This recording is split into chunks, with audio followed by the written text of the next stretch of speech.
Production of Real Ag is made possible in part by an underwriting grant from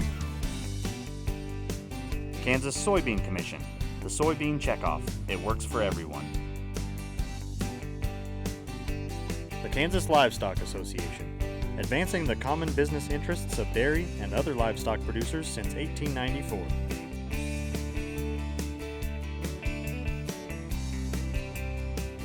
I keep reading about engineered corn, but I don't know what that means. Spring water, purified water, what's the difference? Is imported beef safe for my family? Consumers want to know the facts about the products they buy. That's where Real Ag comes in. From plant to plant and from pasture to plate, Kyle Bauer and the Real Ag crew find the facts to help you sort the truth and help you understand Real Ag. Now here's your host, Kyle Bauer. Millions of gallons of milk are produced every day in the United States, and millions of dollars are exchanged. Dairy is our topic today on Real Ag.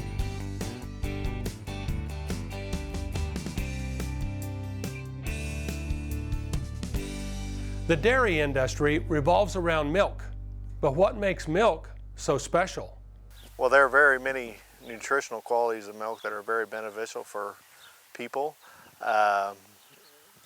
Calcium being the most recognized, very good source of natural calcium that is very important for your bones and for your teeth and the long-term health of your body. Phosphorus, potassium, vitamin D.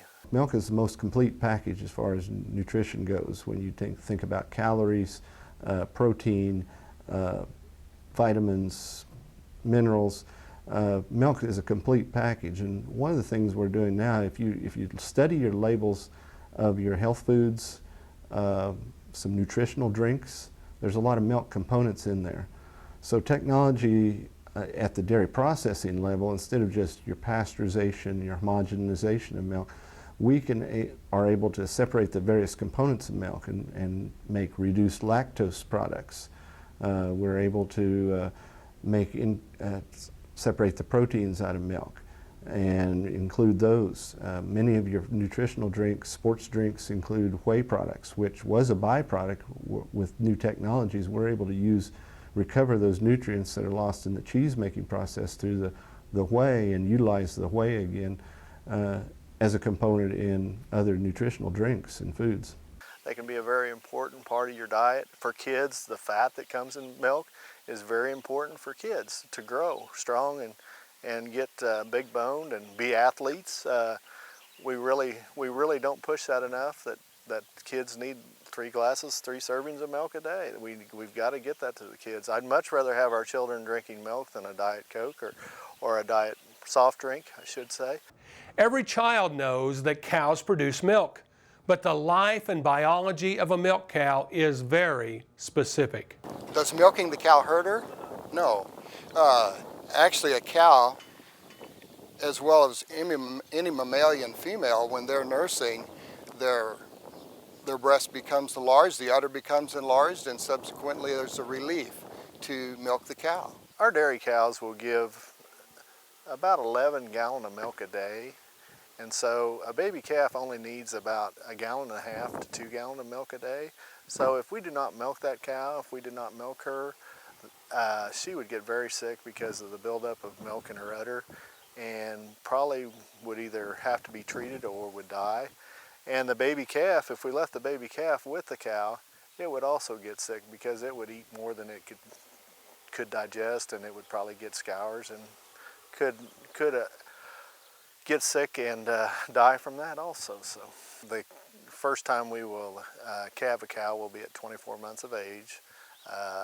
She will probably weigh 1,200 to 1,500 pounds at that stage of her life cycle. We'll have her first baby, which their pregnancy is 278 days or 9 months like a human. The cow will have that first baby and start producing milk almost immediately, and sometimes a little bit before they calve, kind of like a human, and the baby will be up walking around and nursing and ready to go. And after that, the baby is taken away from the mother because the mother produces too much milk for the baby to be healthy, and we start milking the cow. And the cow will milk from 10 to 15 months and will produce upwards of, some cows will give up to 20 gallons of milk a day. And after, at about 3 months of lactation, we start trying to rebreed the cow, and she will be rebred, and then at 7 months of pregnancy, she will be dried off to get a 2-month vacation. So she has time to build up her energy and her reserves, and then we will put her into a different pen to give her time just to recondition and get ready to have that next calf. And when she will calve in about 2 months then, and we'll start the cycle over again. The difference in diets between a dairy and a beef cow is that dairy cows are fed a lot more concentrates. Subsequently, they produce more milk as a result of that. And a concentrate, it's grains, starches, carbohydrates, and additional proteins involved as well.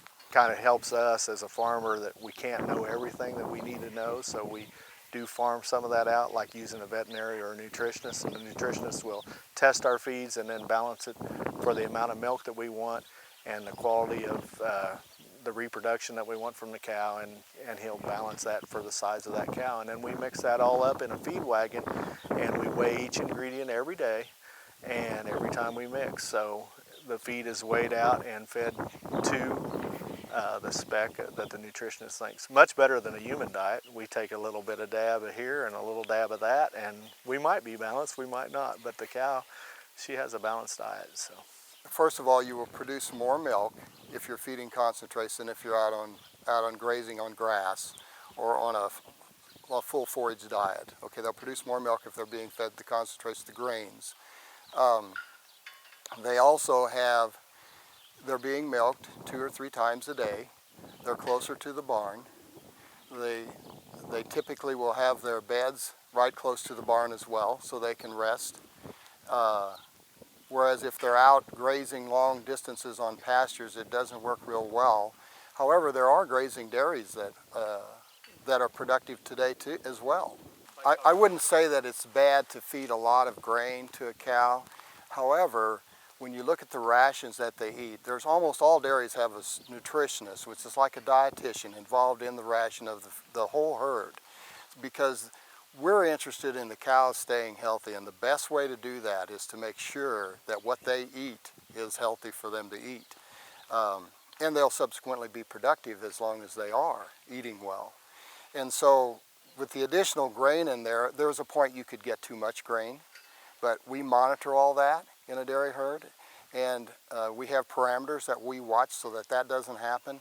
We don't want a cow to get sick, even from her diet, in any way, even a little sick. So our goal is to make sure that the cows themselves always stay healthy, because if they're healthy cows are happier cows, and the cows are more productive. And dairymen have learned that if they take good care of their cows will take good care of them.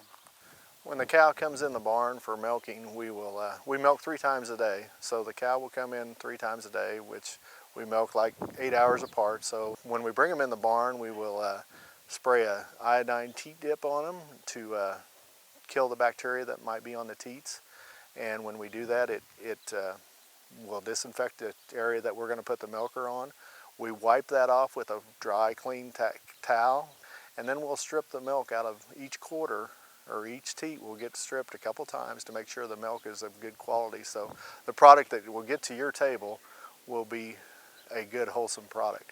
She'll start releasing her milk. We'll put the milking unit on the cow, and the milk will go into a receiver that pumps it into a big thermos, which is a bulk tank, and our bulk tank holds about 2,500 gallons of milk. It's very important to us to get that milk cooled down as quick as we can after it comes out of the cow. When it comes out of the cow's normal body temperature is 101 degrees, so we're going to get that down to 38 degrees like your refrigerator within an hour. The quicker we can do that, the better the quality of milk when it comes to your table. Within every 2 days, the milk is picked up by a semi-tanker. Before we load that milk on the tank, we test it for antibiotics to ensure that it's safe from antibiotics, and nobody's slipped up and milked a treated cow in the tank. So it is tested If it would fail our antibiotic test, we would have to dump that milk out on the ground. And so we try very hard to make sure we have good quality, because that's very costly if that has to happen. So, and then the milk will be taken to a processor. It's very important that we pasteurize milk just to keep the quality up. When you have environmental conditions that milk's produced in, you must pasteurize, and it's very important. So we'll put the milk in the bottle then, and then hopefully it will get to your store and you will buy a gallon of fresh, wholesome milk, and your family will all enjoy drinking it. And Pasteurization is a process by which milk is heated to a specific temperature, then cooled quickly. This process slows down bacteria and other pathogens. I know many people grew up drinking raw milk, but there are some risks associated with drinking unpasteurized. When we talk about raw milk, it's talked about unpasteurized milk. Those risks are there because, Campylobacter, Listeria, Salmonella, E. coli, all those bacteria are present in our environment, in the soil and in the environment. And naturally, they can be introduced during the milking process, during the storage, the transportation, anywhere along the whole milk process. And that's one of the things our inspection program is geared to do, is to look for those sources of contamination and eliminate them as much as possible. And then the final step is the pasteurization process. That's our safety net. We inspect our milk, but clean milk is not necessarily safe milk until it's pasteurized. The pasteurization process is merely a heating of the milk, much like you would cook any type of food on a stove. It's heated to a certain temperature, held at that temperature for a period of time, usually just 20 or 30 seconds, and then cooled right back down below 40 degrees. That's all pasteurization is. It's not a chemical treatment, it's not a preservative that's added, it's just a heating process, rapidly heated, rapidly cooled back down to destroy those naturally occurring bacteria that are present in our environment. Consumers are rightfully concerned about chemicals in their milk. Let's take a few minutes and talk about hormones and antibiotics. I think a lot of the public is concerned about hormones for growth promoting, okay? And it is legal today to use a growth promoting hormone that's given to cows to help with the efficiency in their milk production, and it actually helps with providing additional amount of milk for the people. Okay, now not all dairies will do that. Some have elected not to do that. Those who do believe that the science of it is such that it's a natural hormone and that they don't see any problem with that, and they're not interested in doing anything to damage the food supply for the consumer. They're their customers. That's what makes their living, so they want to take care of them. As far as the hormone issue in dairy cattle, there are some farms that they give their cows hormones. This is just one of the technologies that are available to dairy farmers to use to increase production. However, most of the dairies in the state and across the United States do not give their cows supplemental hormones. As far as the hormone issue in milk, there are bovine hormones in all milk because the cows naturally produce them. That's the way the cow's endocrine system works. We produce human hormones, cows produce bovine cow hormones. And so the levels of hormones in the milk, whether they're given supplemental hormones or whether they're naturally occurring, are the same in all milks, and the composition of those hormones are the same. There's very little difference. Are approved by FDA. Have many years of research behind them and lots of studies that I can't do as a farmer, so I have to trust what the Food and Drug Administration puts out. I have to trust what the university trials tell me, what research tells me. So I try to use things that make sense and help me be a better producer. As far as should the public be worried, should consumers be worried about what's in their milk, there's a lot of misinformation out there that certain milks, whether they be conventional milks you buy in a supermarket versus milks labeled natural or milks labeled organic, consumers think there is a lot of difference. It's really not any difference. Milk is milk. Milk is regulated the same, whether it be conventional milks, natural labeled milks, organic milks. It's all regulated under the same regulations. It's just a matter of consumer preference. If they feel strongly that they want to purchase the organic milks, that's fine, but milk is healthy. The composition of milk, the components in milk are nearly identical for all those. It's just production practices that are used on the farms that differentiate between the organic milk label or the natural milk label. Antibiotics in milk has been an issue over the last, any number of years, 30 years or so. We started a program probably 30 years ago within the states and the federal inspection program, to where all milk is tested for antibiotics several times before it ever gets to the consumer. Milk is tested at the farm. We have quick screening tests. Every farm, before the milk is loaded onto a truck, a sample is taken and that milk is screened for antibiotics. And then when that load of milk gets to the milk processing plant, a sample is taken out of that tanker and tested before it's ever unloaded at the milk processing plant. In addition, all the states sample all the products, your fluid milks, all of them are tested monthly for the presence of antibiotics. If anything is found, it is removed from the food supply. It never enters the food chain at all. It's disposed of. Antibiotic use on the farm is one of the inspection items that we look at. We look at how the drugs are used, what they're prescribed for, which animals. We maintain and inspect that producer has a valid relationship with a veterinarian, that a veterinarian has been to the farm. We look at how those drugs are stored. Most of the time when there is an antibiotic residue in milk and we find it and take that milk out of the food supply, it's because that someone has gotten in a hurry and made a mistake. They had used the wrong prescribed drug for this cow, or did not use the correct withdrawal times. All drugs are administered to the animal. Records are kept on the farm, which is one thing we look at. And we make sure that those withdrawal times are being followed. So that's just one of the items that we inspect for. When we go out and do inspections, we look at the drug storage cabinet. We want to make sure that there is a veterinarian that is on that farm and is used whenever drugs are used. Especially there are certain drugs that can be purchased over the counter, but there are any number of drugs for the use in treatment of mastitis diseases, which is inflammation of the udder of the cow, or some types of like pneumonia or other types of illnesses. Drugs are prescribed by a veterinarian, and we want to make sure that there is a veterinarian that's actually observed that animal, the veterinarian's actually diagnosed and prescribed that drug, and the farmer is using that drug as prescribed by the veterinarian.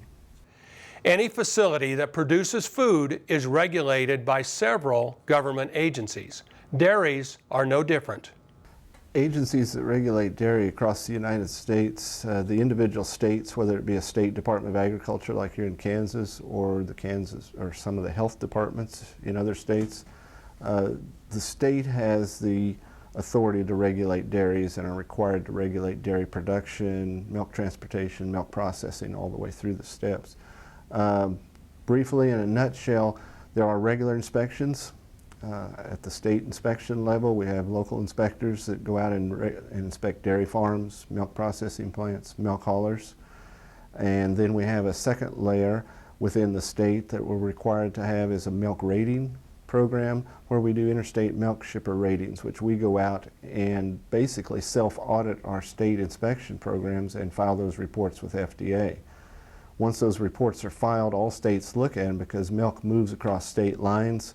Milk plant in Alabama can see that this dairy in Kansas was inspected and everything meets criteria, and they accept that milk from Kansas, same way that milk moving into Kansas would be accepted. That's the second level, the Interstate Milk Shipper Survey ratings, and then FDA, Food and Drug Administration in the United States, has oversight over all those state programs, and they periodically I say periodically, maybe twice a year, 3 times a year, come into the state, pick an area to look at, and they will physically go out with us on farms and do a federal check rating on those farms or those milk processing plants. We do have employees on our farm, and one of the things that I like to tell them is, remember as you produce that milk that somebody will be drinking it, and make sure you're as clean as possible with that product, because this is going to be on somebody's family table, and you want that to be a good, wholesome product. So, Dairy cows produce a higher quantity and quality of milk when they're healthy. In order to keep cows healthy, you need veterinarians. Dairy veterinarians today we're primarily responsible for the overall health of the herd and the welfare of the herd, as well as the individual cows in that herd. We are also responsible for taking care of food safety for the consumer. The reasons Kansas has increased is because production per cow has grown substantially, and that's due to the better genetics, better nutrition. We're taking care of our cows better. A cow will respond if she is dry, comfortable, has nutrition, nutrients available to her in her feed. She will respond with increased milk production, just naturally. As long as we can keep the herd as healthy as possible, then we are better off. However, if a cow were to get sick, then we set up treatment protocols. We do treatment ourselves for the dairy animals, and we also will set up mastitis prevention protocols. The most common disease that we deal with in the dairy industry, of course, is mastitis, and that's an infection in the udder of the cow.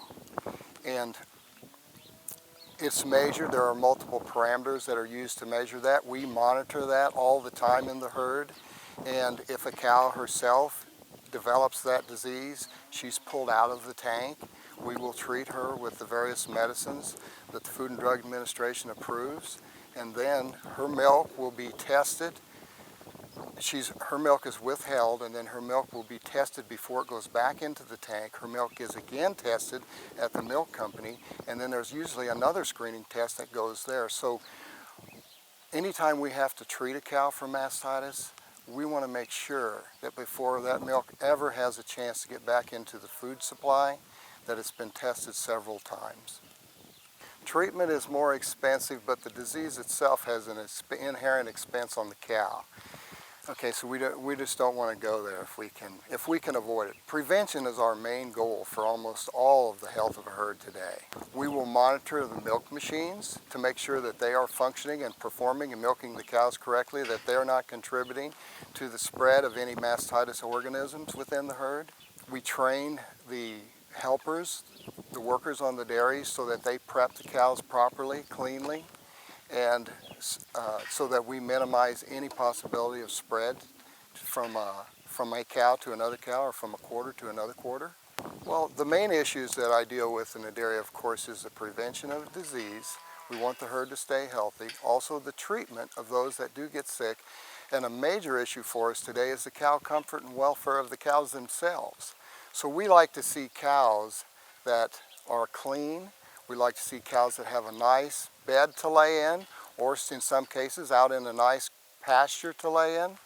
And the climate is also controlled as well. So meaning that in the heat of the summer, we want to keep those cows cooler than they would be if they were out and they didn't have shade, or they were out in a hot humidity. About 5 years ago, we built a new barn that's a freestall feeding barn, confinement barn. The cow lives in there all the time, except when she's out milking, and we've been able to, with that barn, to improve her cow comfort. In the barn, we have misters and fans, so in the summertime it's cool. We use evaporative cooling, which cools the body down very efficiently, whereas if they were out on pasture, they'd have to go find a shade tree and lay down. And so we've really improved it in that respect. And then we can open the walls up and the curtains up, and the air can move through the barn very efficiently. And then when it's cold, we can close it up and keep it warm in there for them. So other technologies that we use automatic takeoffs in the milk barn, which takes the machine off automatically. It also reads how much milk she's giving So the cow will give so much milk and it reads that, and I'm able to monitor that, or whoever is in the barn milking can monitor that and see if the cow's healthy or not. So that is a very good technology that's helped us a lot. The milker comes off when the cow's finished, so she doesn't have any pain from the milker hanging on her and being dry. So that's a good thing. That wraps it up for this episode of Real Ag. We hope the information presented here gives you a wider perspective on milk production. On behalf of the Real Ag crew, I'm Kyle Bauer, helping you sort the truth and helping you understand Real Ag.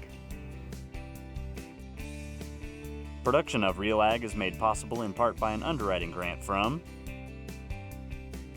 Kansas Soybean Commission, the soybean checkoff. It works for everyone.